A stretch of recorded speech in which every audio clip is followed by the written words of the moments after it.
আপকি আদালতে ভারতীয় জনতা পার্টির অধ্যক্ষ জেপি নাড্ডার ওপর অভিযোগ হলো যে উনি বিরোধী দলগুলোকে ভয় দেখান। নাড্ডাজি রাহুল গান্ধী প্রতিদিন বলেন রাহুল গান্ধী ভারত জোড়ো যাত্রা বার করেছেন, সফল হয়ে গেছেন, আপনি ভয় পেয়ে গেলেন, আর আপনি ওনাকে ভয় দেখাচ্ছেন করোনা আসবে, যাত্রা আটকে দাও।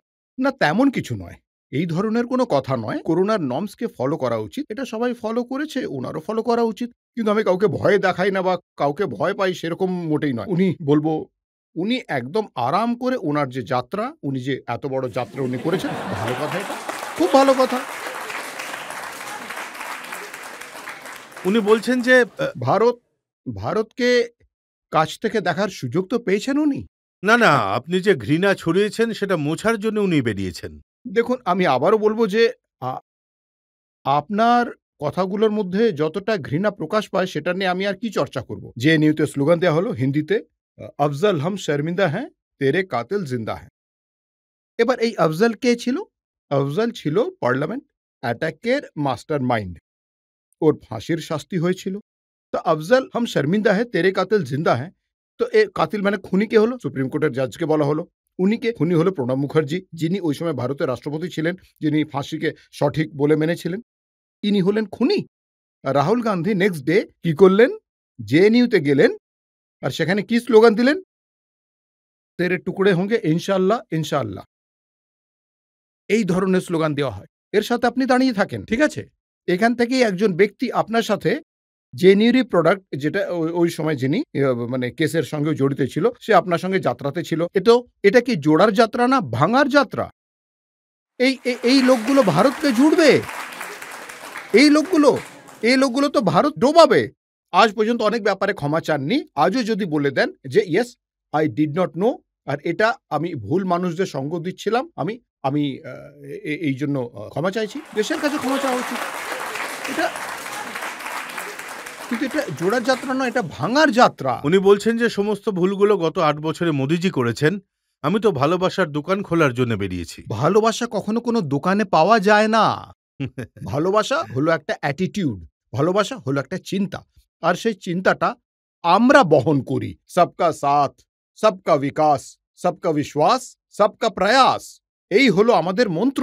এটা নিয়ে সেই জন্য তো আমরা সবাইকে ভালোবাসি, আমরাই তো সবাইকে সঙ্গে নিয়ে চলছি। নাড্ডাজি উনি বলেন যে যখনই কোনো ইলেকশন আসে তখনই আপনি সবার পেছনে ইডি আর সিবিআই কে লাগিয়ে দেন। ইডিআই সিবিআই এর লোকেরা বলে যে আমরা ব্যবস্থা করছি, আপনি চিন্তা করবেন না। দেখুন, আমি আপনাকে বলছি, এটাই কংগ্রেস পার্টির সময় বলা হয়েছিল না, যে ইডি আর সিবিআই কে খাঁচার মধ্যে টিয়া পাখির মতো বন্ধ করে রাখার মতো ব্যাপার। যে ধরনের এদের চিন্তা ভাবনা, সেভাবেই এরা দেখে, কারণ এরা এই ধরনের অ্যাক্টিভিটিস করে থাকে।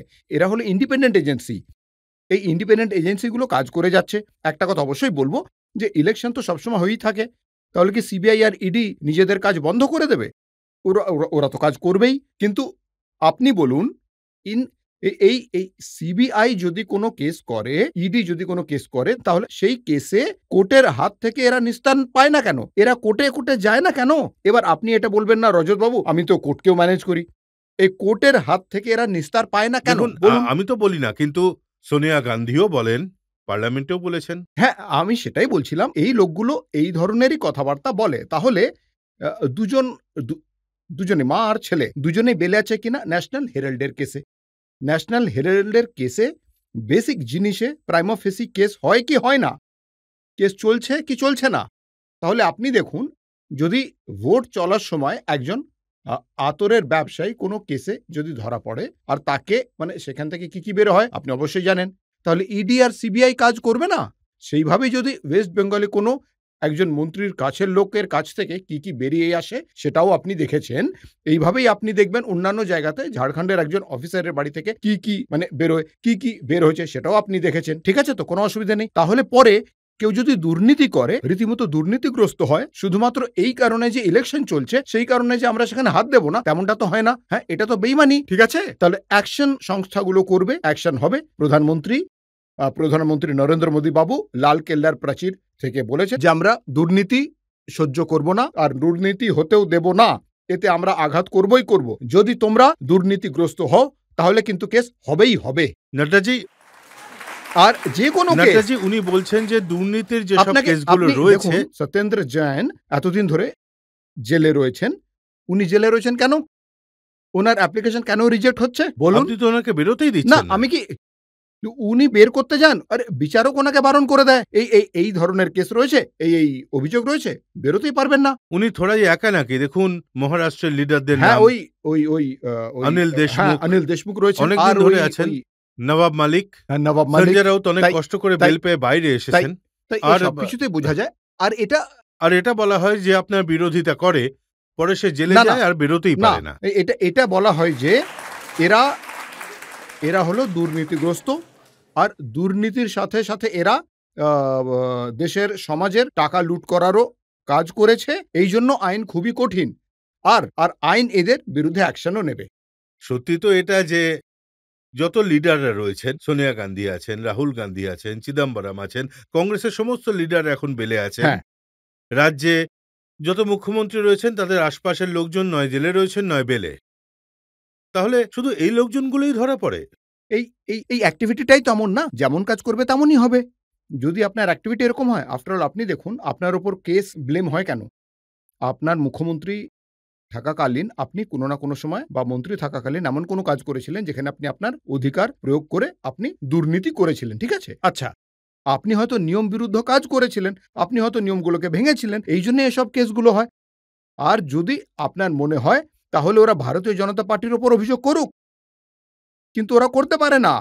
এই কারণেই করতে পারে না, কারণ আমরা নিয়ম মেনে চলা মানুষ। আমরা সুস্থ চিন্তা করার মতো মানুষ। আমরা পার্টির দৃষ্টি অনুযায়ী সমস্ত জিনিসগুলোকে খুবই কিন্তু একটা দেখে কথা শুনে বলি নাড্ডাজি, পাবলিকে এই ইমপ্রেশনটা পড়েছে যে ইলেকশন যেখানেই হয় সেখানে সিবিআই, ইডি, আইটি এইসব এজেন্সিকে ব্যবহার করা হয় আর নেতাদের ভয় দেখানো না, হয়। সেরকমটা নয়।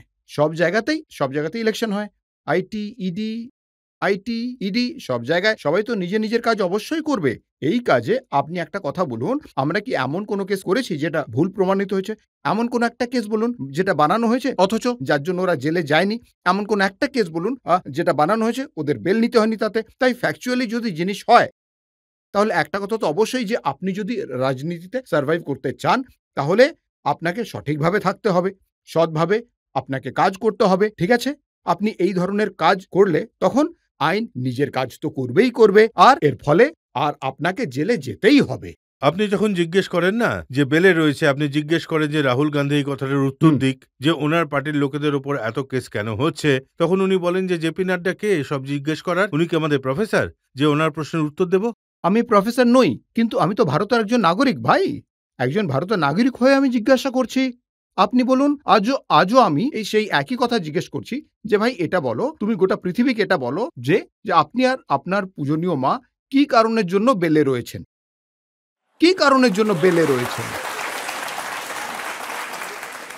রাহুল গান্ধী বলেন যে ৭০ বছরে দেশ যা তৈরি করেছে বিজেপি সেটা ৮ বছরে নষ্ট করে দিয়েছে। আজ ৪ জন মানুষের ডিক্টেটরশিপ চলছে। ৪ জন মানুষ রাজত্ব করছে এই দেশে। আর এই ৪ জন সবাইকে ভয় দেখায়। না দেখুন, ৩ তো বুঝতে পারছি মোদিজি, অমিত শাহ, নাড্ডাজি, তাহলে চতুর্থ কে? আমি জানি না। কিন্তু এই ৪ জন কেউই নয়, হ্যাঁ? হ্যাঁ, আমরা কাউকেই ভয় দেখাই না। আমরা কারো সাথে এই ধরনের কিছু করি না। আর আমরা ডিরেক্টরও নই। আর প্রধানমন্ত্রী নরেন্দ্র মোদী বাবু যেভাবে ডেমোক্রেটিক্যালি সমস্ত জিনিসগুলোকে দেখেন, আপনি হয়তো দেখেছেন। এই করোনার লড়াইয়ের সময় কোন প্রধানমন্ত্রী আজ পর্যন্ত এতবার চিফ কনসাল্ট করেছেন? চিফের সঙ্গে উনি সবাইকে অন বোর্ড নিয়েছেন। ওটা ডোকলামের বিষয় ছিল, তখনও সমস্ত চিফ মিনিস্টারদের সাথে কথা বলেছিলেন। এখন G20 এসেছে, তাই G20 র প্রেসিডেন্সি নিয়েছেন। আর সেখানেও প্রধানমন্ত্রী বাবু সমস্ত মুখ্যমন্ত্রীদের অন বোর্ড নিয়েছেন। সবাইকে সঙ্গে নিয়েই চলেন উনি। জনতা কিছু প্রশ্ন নিইনি। স্যার, আমার প্রশ্ন হলো, রাহুল গান্ধী স্যার সবসময় বলেন যে মোদিবাবু চীনকে ভয় পেয়েছেন, মোদিবাবু চীনকে ভয় পেয়েছেন। এটা নিয়ে আপনি কি বলতে চান? প্রধানমন্ত্রী বাবু খুবই স্পষ্ট ভাষায় বলেছেন, চোখ তুলেও কথা বলবেন না আর চোখ নামিয়েও কথা বলবেন না। ঠিক আছে তো? হ্যাঁ? চোখে চোখ রেখে কথা বলবেন। আর এটাকে লেটার অফ স্পিরিটে প্রধানমন্ত্রী বাবু ইমপ্লিমেন্ট করেছেন।